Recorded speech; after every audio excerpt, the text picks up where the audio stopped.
Det har blivit dags för dagens sista trend. Och vi ska nu försöka att knyta ihop säcken och avsluta med finansbranschens påverkan av de globala trenderna.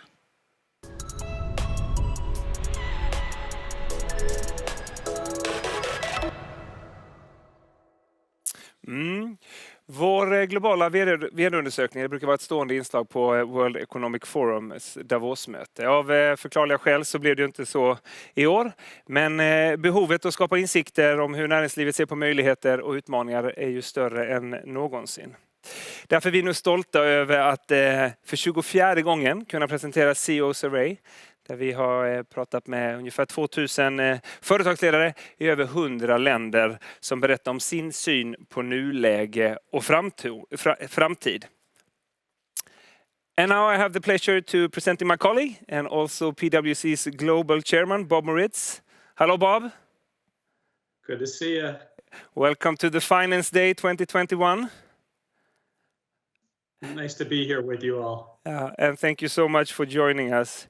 Bob, we want you to give us like the key findings in just a bit. But before that, I have a question for you.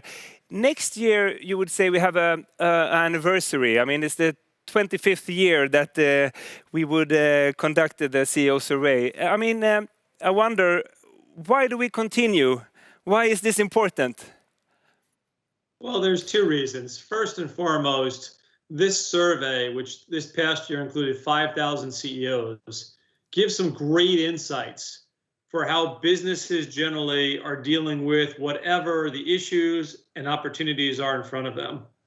As we know, particularly this past year, there is no playbook for CEOs and management teams to follow. So it's interesting to get those insights and perspectives and then take those and apply them to the local companies and the local decisions that are being made. The second reason for doing it as long as we have is we see the trends. This is not a one-year survey. We have to look at the trends over multiple years as companies think about their multiple year strategies. And that's very important for us to have that continued insight and level of consistency in terms of feedback, some detailed questions, and some of the analysis that I think is relevant and valuable to our client base and to our stakeholders more broadly. Yeah, already now looking forward to that. So Bob, please give us the key findings from this year's report. There's two or three major findings that I'd like to share with you all. First is around the issue of optimism and growth. We see a record level of optimism, even compared to previous years, never mind compared to just the last year with the pandemic in front of us. That optimism comes in three formats. First, a great deal of optimism in the prospects for the global economy. That itself was a record high, even more so than last year. And let's remind ourselves, last year's survey was before the pandemic even started. The second point around growth is the optimism that CEOs have in their prospects to raise revenues over both the next year as well as the next 3 years. That's a more nuanced story. And what's interesting is the issues of what is driving that growth and what CEOs are doing about it. So we see a difference between perhaps the CEOs in the US or the CEOs in the States or the CEOs in China, for example. The second major theme is the issue of risks. The pandemic clearly ends up being number one, but for the first time ever, cyber globally ended up being the number 2 risk. This comes back to the issue of cyber risk as a general theme, but also the issue of trust within organizations by its stakeholders that it can protect its data, its information, and you see the concepts of misinformation being really prominent in the organizations that we have to deal with today.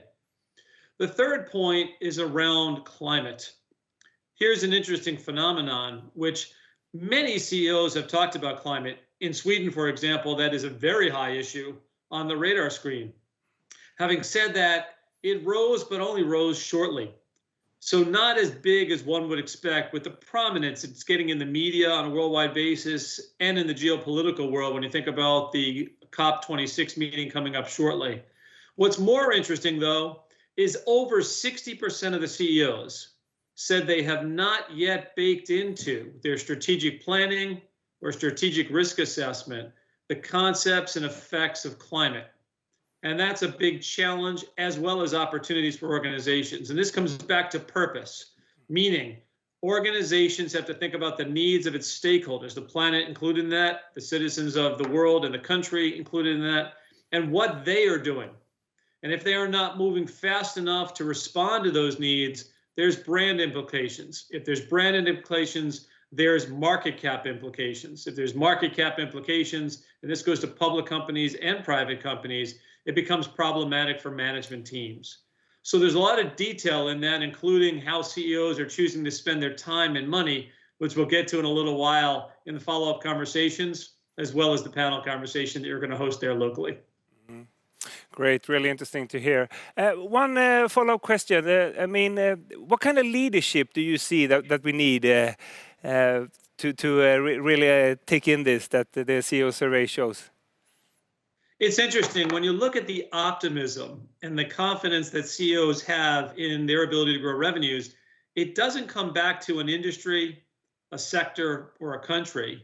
It's more specific to how have they led and created agility and speed and scale in their organizations. Those are the ones that are more successful. So let me be more specific. Those organizations that digitized faster than ever before and started to make faster and better decisions to react to whatever got thrown their way, those are the ones that are more successful, they are thriving, and those are the ones that are more optimistic about that future. That issue all comes back to the quality of leadership, not just from the CEO or the board, but also the entire management team and how that leadership is cascaded down with confidence in terms of what it's doing within the entire organizations. So the availability of leaders with the right skills is very high on the agenda, and that came through the survey as well. One more question before we start our panel discussion. You mentioned digitization. Can you say something about that? I mean, last year everybody did that, but maybe that was more about surviving. But what now when it comes to digitization? Yeah, it's a great question. So the question we ask CEOs around the world is, what are you going to invest in or do? The number one response to that is continue the digitization journey that they're on. But the second response is to make sure that they get the benefits from all of that. This is not just about cost management. This is about getting the outcomes that they're looking for. So the way you describe it is, we just went through the biggest case for change, and we forced everybody to go digital as fast as possible. Many would say that was needed for surviving. Corporates could not actually survive without moving to a digital format. What's happening now is CEOs and management teams are trying to turn that into a competitive advantage. So not only are they surviving, they're looking to thrive and accelerate. This means they've got to focus on what outcomes am I looking to achieve.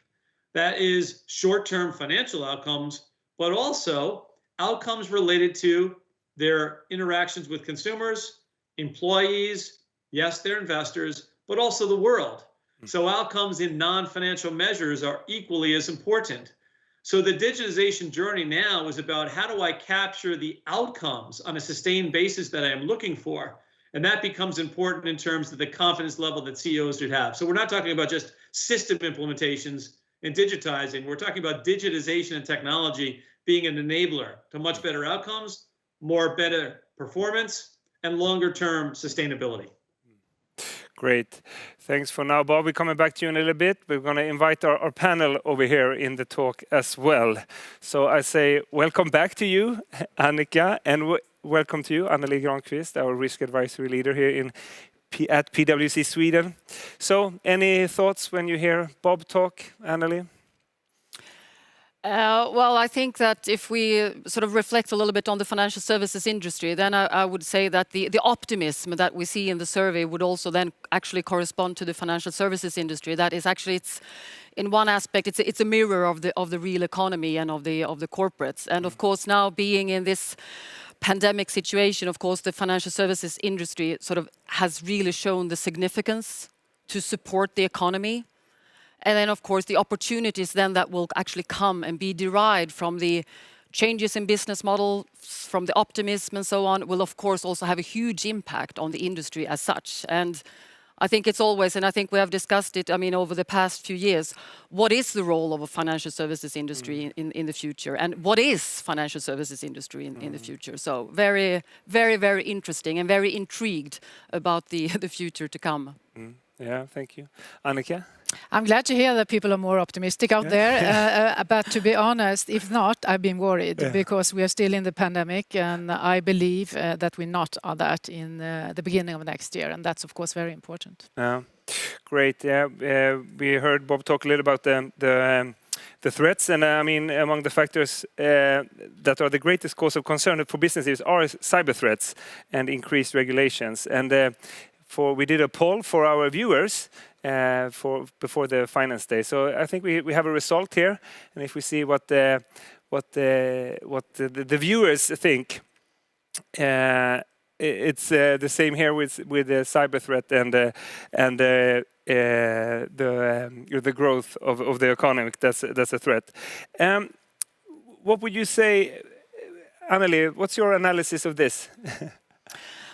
Well, in terms of course, that saying that, yes, we would be surprised if it wasn't an optimism. But of course, also the optimism is also, it's very fragile. That can also be seen. And of course, cyber is one of those threats that can actually, the fragility, that it can also have a huge impact on the economy. And I think that's probably, cyber and as Bob also was mentioning in terms of climate, that goes also for cyber, to actually raise the bar and actually include and integrate cyber on a strategic level to a much greater extent. And the acceleration of digitization is just a sort of another evidence of that. So I think that's, and from the survey, what we see on global results versus the Swedish results, actually that Swedish CEOs are not as concerned as the global CEOs. And that's also something that is quite, I think, interesting, also to compare what's the maturity level in Sweden compared to global, because we are a small country, we're an open country, and probably there's more to be done on that one. So I think that reflects a little bit this picture to a great extent. I would say problematic, not interesting. Well, what's your thoughts, Annika? I think it's. I can understand that the yellow left-hand bar is high now, but I believe it will be lower next year. But I'm a bit worried about the right-hand bar, if that include both politics and central banks. And we have extremely loose policy around the world now, which means that we end up with insiders and outsiders, those who have or those who not have. And that differences between those increase. And I think we need to talk much more about that, because we can end up with big problems if we don't manage to handle that. And if we're talking about Sweden, we have those problems before the pandemic. We talked a lot about those people who are outside the society and what sort of problem we end up with not to handle it. And I think that's a problem for many countries around the world. And we heard Bob talk about the climate, and the Swedish business leaders are more self-critical when it comes to measuring climate impact. As we showed in a poll before, 54% saying that they need to do a better job measuring the company's impact. Anneli, what would you say? Would this be the same for the financial sector, or has more progress been made in this area? Well, we had the, sustainability and climate change. That was the theme for our Finance Day last year. And of course, I think and there has been, and there is still, of course, an sort of emergency and urgency around this topic. And of course, the important thing is to go from talk to action. So there is much more actually to be done, of course, in the area. And the financial services industry from different aspects, both from sort of a capital perspective. That's where all the capital will be, of course. Institutional investors' perspective, also capital related. And then, of course, from the industry, as well as sort of introducing the types of products and services that will promote sort of climate change and sustainability areas. And of course, also to do that not only sort of on a sort of disconnected with the corporates and the clients. So I think that the collaboration and to work much closer with the clients, and in particular with the SMEs, I think that's to be part of the transition for real and not to be disconnected. That's collaboration, that's extremely important. Bob, I'm coming back to you now. More and more companies indicate that the US and the country is the most important for the growth in their own company, while China is declining in importance. And this is a trend that was not apparent last year. Why is that? What do you think is the underlying reason for this? And what does that mean for the global economy and the financial sector? Yeah, so let's be clear. The last few years, the US and China have been number one or number two, and that's been fairly tight. Prior to that, China was number one, slightly ahead of the US. This year, we actually saw that gap between the US and China increase. So two things have happened here. First, let's remind ourselves that the US economy historically has actually had the combination of rule of law, a great resilient economy that is able to bounce back regularly. It's got a consumer base that people are interested in because you see a tremendous amount of innovation and the like that comes from it. And you have a very innovative country. The fact is CEOs like the certainty. Now let's go to China. The question around China ends up being, what are the rules of the road? What's the rules of the games? How much can I deal with in terms of protection of data, the technology, and the 5G issues, and some of the social unrest issues when you look at some of the national security law issues and other aspects like that. So it puts a little bit more doubt in the CEO's minds. But I want to be very clear if I can. We do not see a significant decrease in China from an investment perspective. It's still a huge country with 1 billion plus people that has tremendous needs. So that need for investment and willingness to invest there is definitely still very high on a relative worldwide basis. Mm-hmm.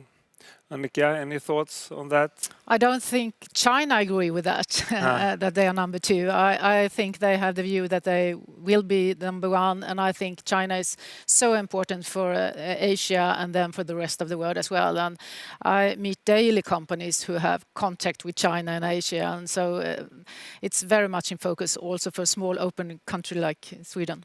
Mm. Yeah, interesting.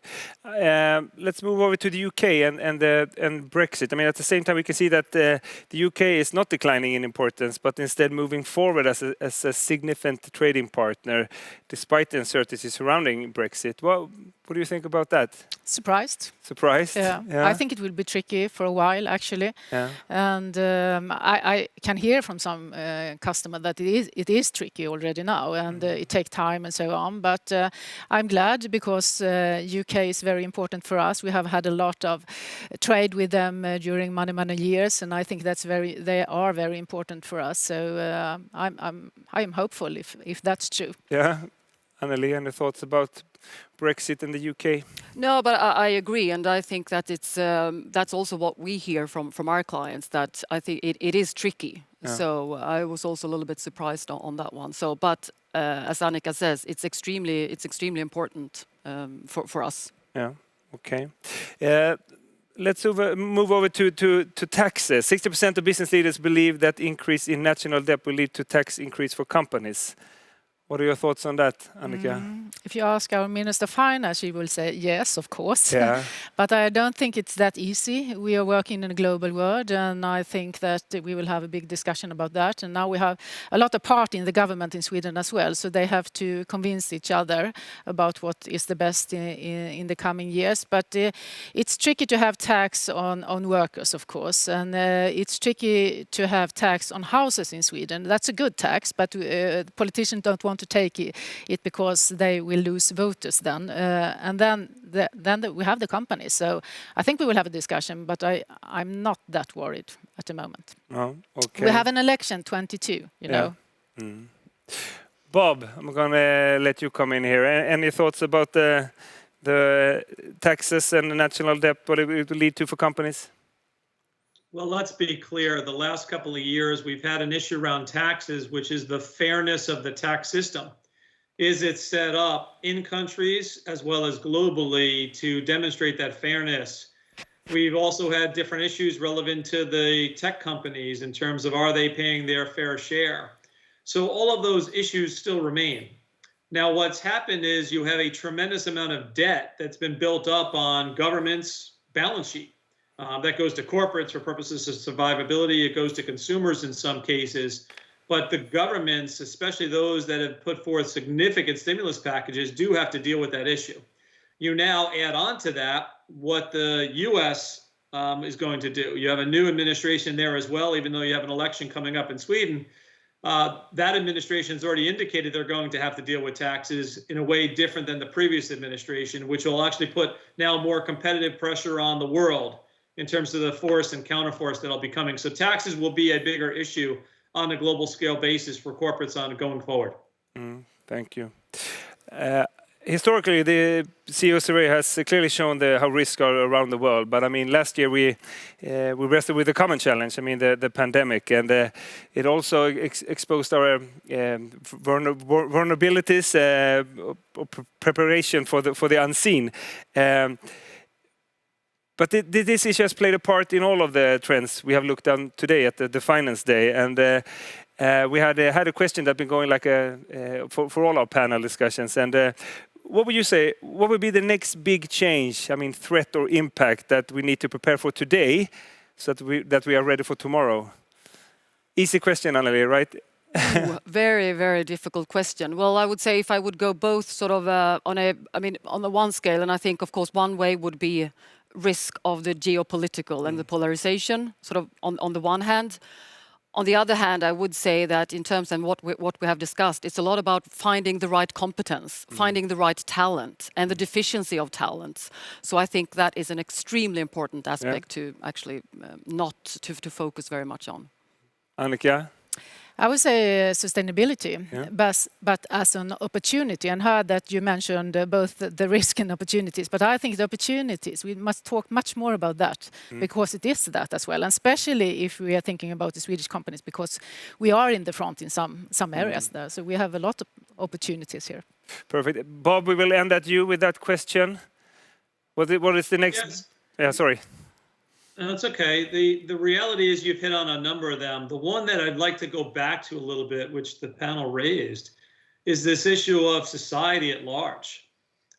This pandemic has resulted in a seismic shift in the labor market. We have a tremendous amount of people that have been put out of work, and we've accelerated the effects of digitization. We still have a lot to learn from that.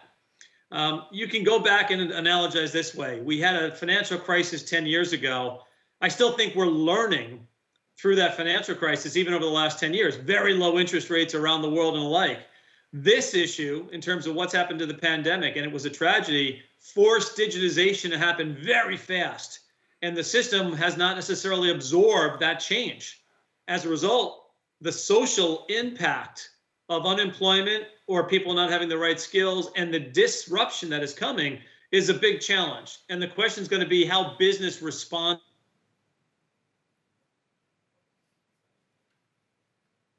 So focused on climate, we're forgetting the S from a prominence perspective. And in some countries like Sweden, there's a lot more attention to those things, but on a worldwide basis, especially over the next year, that's going to be so important. Look down to the Southern Hemisphere. The effects of COVID and the pandemic are still being dealt with compared to the Northern Hemisphere. So this issue is going to linger for a while longer, and the results of that are going to be with us for many, many years to come. The business community is going to have to step up and do even more so to help, because governments can't do it themselves. Privates can't do it by themselves. This is where the public-private partnership concepts become really important. The good news, just to leave you with one positive thought, I've never seen the business community more engaged, and I've never seen more innovation. Just think about creation of the vaccine and what we've done over the last year. That's a great sign of the benefits of humanity coming together cross-border. Yeah. And that, I think, is the opportunity for all of us to be focused on as we look forward to the future. Super. Let's stay end on a positive note. Thank you so much, Bob, for joining us. And thank you, Anneli, and thank you, Annika. And now I'm switching back to Swedish. Ja, mycket intressant, en diskussion som kunde pågå ännu längre. Nu är det dags att summera dagen.